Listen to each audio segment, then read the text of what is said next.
Assalamualaikum warahmatullahi wabarakatuh. Nama saya Nur Pitaloka. Saya membuat video ini untuk memenuhi tugas mata kuliah. Dalam video kali ini saya akan membahas 4 materi mengenai ilmu pengetahuan Islam. Yang pertama, saya akan membahas mengenai kedudukan Al-Quran dan Sunnahnya dalam pendidikan Islam. Tahukah kalian bahwa pada zaman dahulu segala bentuk penyelesaian masalah disumberkan kepada Al-Quran? Maka dari itu, Al-Quran menjadi pedoman umat Islam hingga saat ini. Dan Al-Quran dan Sunnah itu saling berkaitan. Jadi, apa yang berada di dalam Al-Quran lalu dijelaskan oleh Nabi Muhammad SAW dan ditafsirkan, maka akan memiliki Sunnah. Itulah mengapa Al-Quran dan Sunnah saling berkaitan dalam agama Islam serta dalam pendidikan Islam. Poin yang kedua adalah tentang pendidikan Islam pada zaman Nabi Muhammad SAW, pada zaman Khulafaur Rasyidin, dan pada zaman kerajaan Islam. Pada zaman Nabi Muhammad SAW, seperti yang saya sebutkan sebelumnya, segala sesuatu itu bersumber dari Al-Quran. Lalu menurut kepada Nabi Muhammad SAW untuk mendapatkan tafsiran yang lebih jelasnya. Karena apa? Karena Nabi Muhammad SAW pada zaman itu dianggap sebagai sumber kebenaran, dan apa yang dikatakan dan diucapkannya menjadi pedoman untuk umat Islam pada saat itu. Hingga akhirnya Nabi Muhammad SAW wafat, maka masuklah pada periode zaman Khulafaur Rasyidin atau zaman sahabat para nabi. Keempat sahabat Nabi memulai pendidikan Islam itu berdasarkan pada hadis-hadis atau apa yang telah diucapkan oleh Nabi Muhammad SAW hingga menjadi sunnahnya.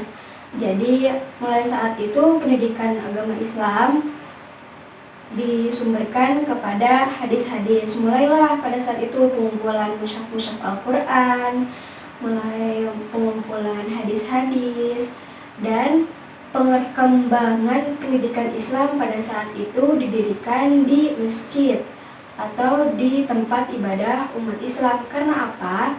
Karena di sana tempat berkumpulnya orang-orang yang berilmu. Jadi akan lebih kondusif dan efisien, bukan, jika dilakukan di dalam masjid atau di dalam tempat beribadah. Sambil mereka menunggu waktu azan, sambil mereka berikhtiar dan bertawakal kepada Allah Subhanahu wa Ta'ala, mereka juga menuntut ilmu. Jadi tidak ada waktu yang terbuang secara sia-sia pada zaman itu untuk terus menuntut ilmu dan tidak melupakan kewajiban mereka untuk terus taat kepada Allah Subhanahu wa Ta'ala. Dan berikutnya ada pada masa kerajaan Islam. Pada masa kerajaan Islam ini adalah periodenya Bani Umayyah dan pada Bani Abbasiyah. Pada saat ini pendidikan Islam itu tidak hanya difokuskan terus kepada pendidikan agama Islam, tetapi juga mencakup materi-materi yang lain, seperti mulai masuknya pendidikan dari peradaban lain, entah itu dari peradaban Persia atau dari peradaban Romawi. Mulai pula masuknya ilmu-ilmu duniawi yang diselingkan dengan ilmu-ilmu Islam. Mulai pada saat itu juga ilmu-ilmu politik, ilmu-ilmu hukum, dan ilmu-ilmu lainnya mulai berkembang.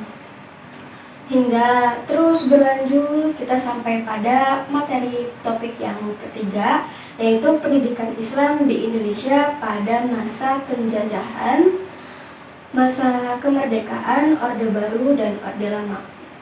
Pendidikan Islam masuk Indonesia itu seperti yang kita tahu melalui perdagangan.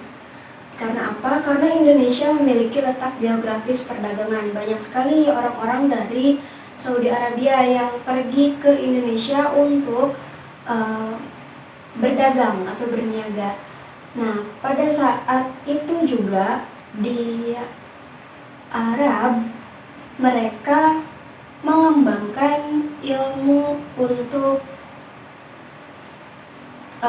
berdialog, sehingga saat masuk Indonesia, dialog-dialog dari Arab itu sangat disukai oleh orang-orang Indonesia.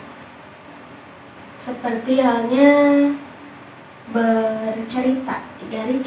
Jadi mereka menyebarkan ilmu Islam itu dari mulut ke mulut, karena pada saat itu orang-orang Indonesia menganggap bahwa cerita-cerita tersebut menarik dan sangat bisa dipercaya karena banyak sekali manfaat dan bukti-buktinya yang terdapat pada saat itu.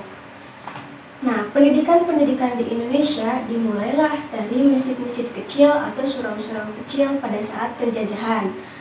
Nah, pada saat ini mulai didirikannya pesantren, mulai ada beberapa pesantren di Indonesia, tetapi pendidikan Islam di Indonesia masih saling berkaitan juga dengan kebudayaan-kebudayaan yang sangat banyak di Indonesia dan sangat beragam. Nah, hingga pada saat itulah mulai memasuki zaman kemerdekaan Indonesia. Pada saat kemerdekaan Indonesia ini, yang tadinya pada saat zaman penjajahan itu pendidikan Islam sangat memiliki banyak tantangan, di mana mereka itu tidak hanya harus dihadapkan dengan pendidikan Islam, tapi harus juga berhadapan dengan pendidikan politik yang sedang berapi-api pada saat itu. Karena kan kita ingin merdeka gitu, jadi bagaimana nih caranya agar politik kita bisa terus berkembang.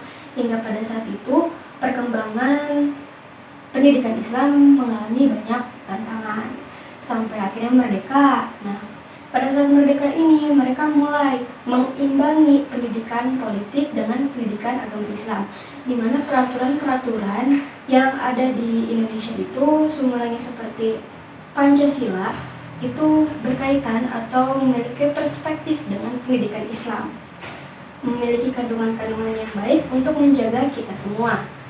Lalu masuklah pada masa Orde Baru dan Orde Lama. Di Orde Baru dan di Orde Lama ini kita mulai mengalami perkembangan di mana pendidikan Islam itu mulai berpeluang pesat bersanding dengan ilmu-ilmu lainnya seperti ilmu teknologi, ilmu kedokteran, ilmu sains, ilmu matematika, dan lain sebagainya. Hingga banyak sekali perkembangan-perkembangan yang terjadi memunculkan perkembangan yang baik di dalam negeri Indonesia ini. Lalu kita akan memasuki pada metode-metode yang digunakan adalah metode tradisional dan metode modern. Nah, metode tradisional ini seperti yang saya bahas sebelumnya, sempat kita bahas pada pembahasan sebelumnya, bahwa pendidikan Islam dicampurkan dengan kebudayaan di Indonesia, sehingga banyak sekali penyerapan kebudayaan yang memiliki kaitannya dengan pendidikan Islam. Apa aja tuh? Nah, di antara penyerapan yang dilakukannya pertama adalah misalnya Selamatan merupakan budaya Indonesia yang memiliki sandingan dengan pendidikan agama Islam. Lalu pada zaman modernnya, pendidikan Islam mulai diteliti, mulai ditafsirkan, dan mulai dikembangkan di dalam banyak perkembangan teknologi yang terjadi saat ini. Contohnya apa? Contohnya pada saat ini sudah banyak Al-Quran yang dibuat secara online, bahkan terjun ke dalam sebuah aplikasi. Jadi Al-Quran itu mudah untuk dibawa kemana-mana dan menyeimbangi perkembangan teknologi hingga saat ini. Lalu apalagi perkembangan berikutnya dalam teknologi adalah kita bisa membuka Al-Quran dimanapun, bahkan sampai ke artinya. Dan untuk lebih jauhnya lagi, kita juga udah bisa nemuin tafsir secara online. Namun, apa yang tersebar dalam teknologi kita saat ini sangat perlu penyerapan kembali. Jadi kita tidak bisa menelan secara mentah-mentah perkembangan Islam yang berada pada gelombang modern pada saat ini ya. Jadi kita masih perlu penyerapan lagi. Apakah ini keliru, apakah tidak, kita masih memerlukan sesuatu untuk menelusuri hal tersebut. Jangan sampai kita terlalu terbuai oleh kemudahan dalam mencari ilmu pengetahuan Islam di dalam internet. Kita juga perlu penyerapan lebih agar tidak salah menafsirkan, tidak salah maksud, tidak salah menelan apa yang seharusnya itu tidak kita telan secara mentah-mentah. Baik teman-teman, terima kasih. Mungkin Sekian yang dapat saya sampaikan dalam video saya kali ini. Nama saya Nur Pitaloka dari kelas PAI 3C.